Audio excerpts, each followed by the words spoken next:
Nous avons également vu que Vénus, en principe, est responsable de la capacité à entrer en relation. Mais en réalité, les personnes que nous rencontrons sont différentes, n'est-ce pas? Cela peut être des collègues, des amis, des partenaires, des concurrents, des supérieurs, des enseignants. Toute une diversité de personnes ou de personnes apparaît. Et bien sûr, une seule Vénus ne peut pas couvrir tous ces rôles, car elle décrit uniquement la manière dont je construis les relations. La maison 7 crée les circonstances et les événements à travers lesquels les relations entrent dans notre vie. Mais la question de savoir quel type de personne je rencontre et qui entre dans ma vie relève de l'ensemble des planètes du thème natal, car chaque planète possède son propre niveau de manifestation, sa propre fréquence énergétique, et cette énergie peut se refléter dans des personnes, des événements, des situations. C'est pourquoi chaque planète possède sa propre persona. Apparemment, c'est un terme latin, persona. La persona, avant tout, est une personne, mais elle peut aussi inclure des notions plus larges. La société, la foule, les personnes partageant les mêmes idées, la famille. Si une planète est déséquilibrée, dissonante, et par conséquent déséquilibrée, tout ce qu'elle représente, ses fonctions, ses niveaux, ses pôles, sera déformé et des difficultés apparaîtront dans ces domaines. Nous divisons le monde en deux niveaux, le niveau intérieur et le niveau extérieur. Ce qui se passe à l'intérieur se reflète toujours à l'extérieur. S'il existe un manque d'une certaine qualité, d'un certain trait sur le plan intérieur, alors sur le plan extérieur, on observera son excès.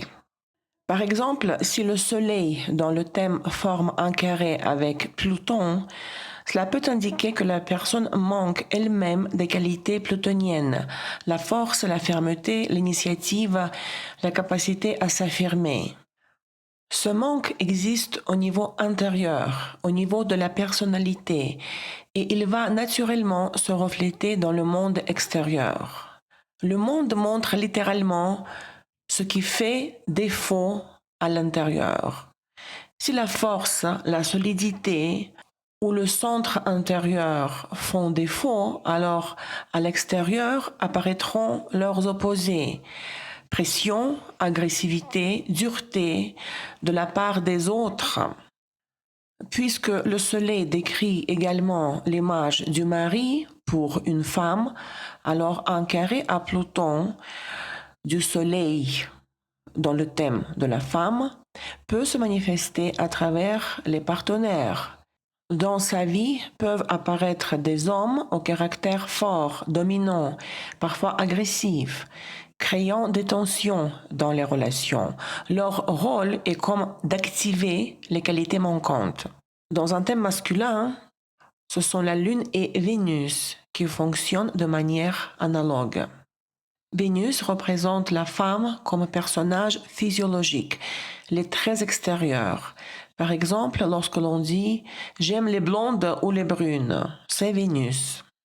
La Lune, quant à elle, représente l'image de l'épouse, l'image de la mère, ainsi que la femme intérieure chez l'homme, son anima. Lorsque nous analysons ces planètes, nous observons ce qui leur arrive au niveau des aspects. Si dans un thème féminin, le Soleil et Mars sont tous deux sous tension, cela peut indiquer des distorsions dans la perception de l'énergie masculine et des difficultés avec les hommes pour une femme. Dans un thème masculin, si la Lune et Vénus sont affligées, des difficultés similaires peuvent apparaître avec les femmes. Cela ne signifie pas qu'il n'y aura pas de relation, mais qu'il peut être plus difficile de construire des liens harmonieux. Les aspects donc sont ici essentiels. Par exemple, une opposition entre la Lune et Vénus dans un thème masculin peut créer une division, une scission intérieure. La femme en tant qu'image extérieure et la femme en tant que réalité émotionnelle se situent sur des pôles opposés et la personne a du mal à les réunir. Un carré peut indiquer un manque de certaines qualités. Par exemple, Lune carré Neptune peut signaler un déficit des qualités neptuniennes dans l'image lunaire, dans l'image de la femme idéale. En cas d'opposition, la personne peut osciller entre différentes images sans parvenir à choisir.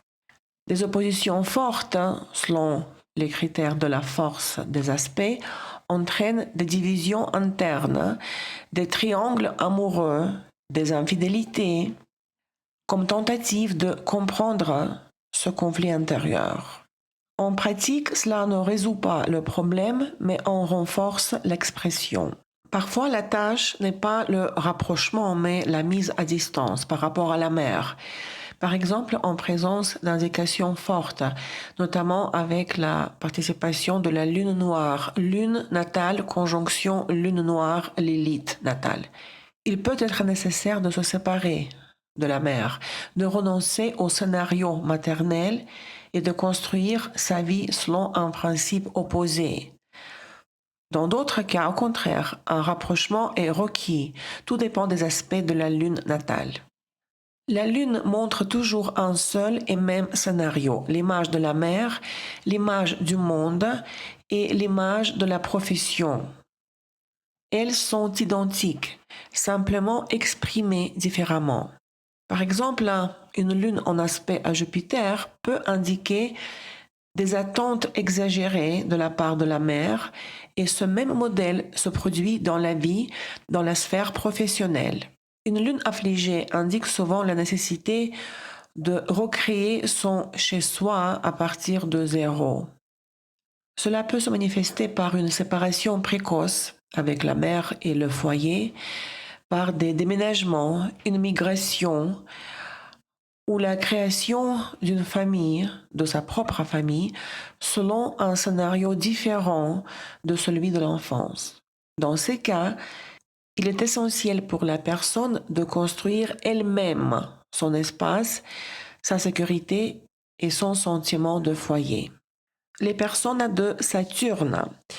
Saturne correspond aux supérieurs hiérarchiques, aux fonctionnaires, aux personnes de pouvoir et aux représentants de la loi. Ce sont des figures de statut, mais précisément celles qui s'appuient sur une fonction concrète, des prérogatives et une structure. Ce sont ceux qui régulent, administrent et maintiennent le système. Cela inclut tous les représentants de l'autorité avec lesquels nous interagissons.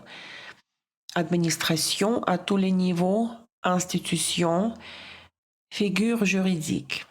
La police relève de Saturne, tandis que les forces d'intervention et de crise, équivalent des services d'urgence, relèvent plutôt de Pluton. Si Saturne est féral, sans aspect, le natif ne perçoit pas la figure du supérieur comme une autorité. Il faut considérer la Lune. Si la Lune est affligée, les supérieurs peuvent être vécus comme une source de pression, de menace ou de stress. Le lien avec la Lune est ici fondamental. Une Lune affligée peut produire deux scénarios. Soit la personne supporte les supérieurs, se soumet et en souffre, soit au contraire, elle rejette l'autorité et ne reconnaît aucun pouvoir. Une lune affligée tend à basculer vers le pôle saturnien. Apparaît alors un besoin interne de contrôler, d'organiser, de structurer. Ces personnes peuvent ainsi progresser rapidement dans la hiérarchie et parfois dépasser leurs supérieurs. C'est précisément pour cette raison que des conflits avec l'autorité surviennent fréquemment. Elles peuvent être perçues comme une menace, comme trop affirmées ou trop visibles. Si des difficultés récurrentes apparaissent avec les supérieurs, le pouvoir ou le système, il est nécessaire d'analyser Saturne, mais aussi impérativement la Lune, car la perception de Saturne dépend directement de l'état de la Lune. Un sujet à part, un sujet intéressant, les personnes âgées. Saturne ne renvoie pas directement aux personnes âgées. Il indique plutôt la différence d'âge et la distance. Par exemple, à 20 ans, une personne de 40 ans peut être perçue comme saturnienne. De manière générale, un écart d'environ 10 ans ou plus crée une sensation de distance. C'est une manifestation de Saturne. Pluton est également associé aux crimes, aux forces d'intervention, aux catastrophes et aux situations extrêmes. La magie relève aussi de Pluton, mais dans un sens différent de Neptune. Neptune concerne les perceptions, l'information, les états et les illusions. Pluton, lui, concerne l'action, utiliser la magie pour produire un effet, transformer, obtenir un résultat. Cela inclut notamment les pratiques dites sombres, l'emmoutement et la magie noire. Donc les mages sont les personnes de Pluton et les hypnotiseurs celles de Neptune. Pluton produit des états fortement polarisés, ce que la mythologie illustre clairement. D'un côté, Hadès, souverain d'un royaume immense, détenteur d'un pouvoir absolu, de l'autre, les ombres, privées de force presque inexistante. Ce sont les deux pôles de Pluton, puissance maximale ou impuissance totale. Dans son expression supérieure, Pluton est une force pure. La présence d'une personne plutonienne se ressent immédiatement. Pression, intensité, mouvement. Il n'y a ni séduction ni persuasion. Contrairement à Neptune, Pluton agit directement, il prend. Rappelez-vous du mythe de Perséphone, qui en est un exemple. Enlèvement sans dissimulation ni justification, sans considération des conséquences. Notez que Pluton ne manipule pas de manière cachée. Son influence est directe, visible. Pression, énergie, impact immédiat. Il n'a pas besoin de masquer ou de tromper, car il opère au-delà de Neptune, dans une logique de force brute, sans illusion. Les planètes personnelles, Lune, Soleil, Mercure, Vénus et Mars, constituent les instruments internes de perception. Les planètes sociales et lentes correspondent au niveau extérieur. Ainsi, tout déséquilibre intérieur déforme automatiquement la perception de ce qui est extérieur. Prenons l'exemple de l'axe Lune-Saturne. Si la Lune est fragilisée, blessures émotionnelles, peurs, inconfort intérieur, cela se répercute immédiatement sur Saturne.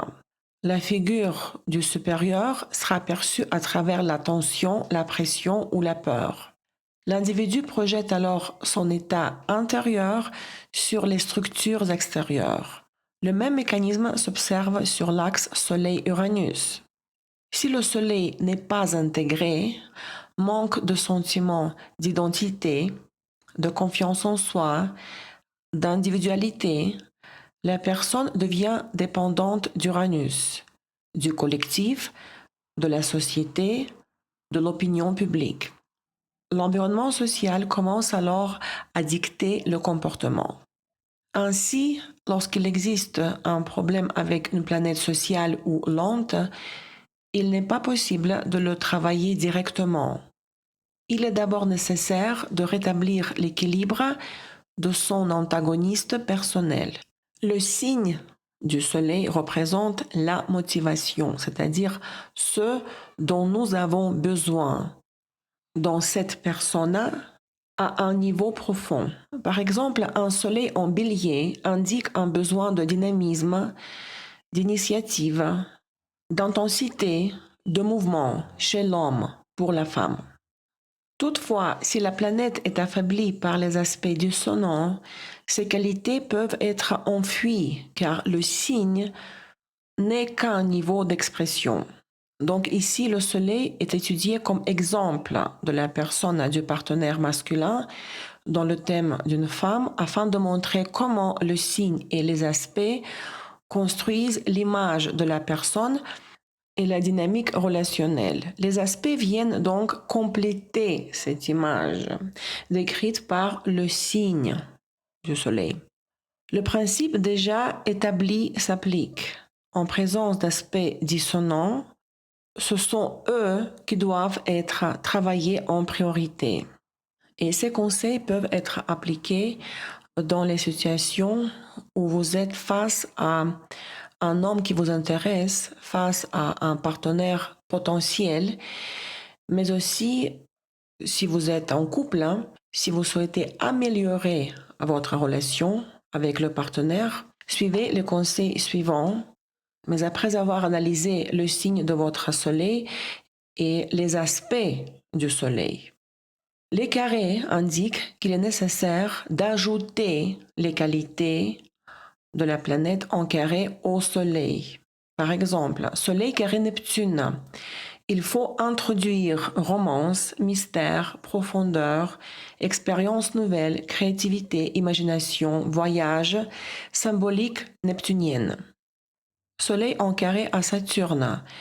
Il faut introduire objectifs communs, structure, plan, distance, respect du rythme de l'autre. Les oppositions fonctionnent par substitution. Soleil opposition Neptune. Il faut réduire Neptune et introduire Mercure. Remplacer Neptune par son pôle inférieur, le pôle mercurien. Donc, introduire communication, concret, échange, apprentissage. Soleil opposition Uranus. Il faut réduire attente, distance, projection et remplacer Uranus par le Soleil, son pôle inférieur. Soleil opposition Vénus. On remplace Vénus par Mars. Introduire des activités martiennes, sport, action, interaction avec des personnes très actives, compétitives.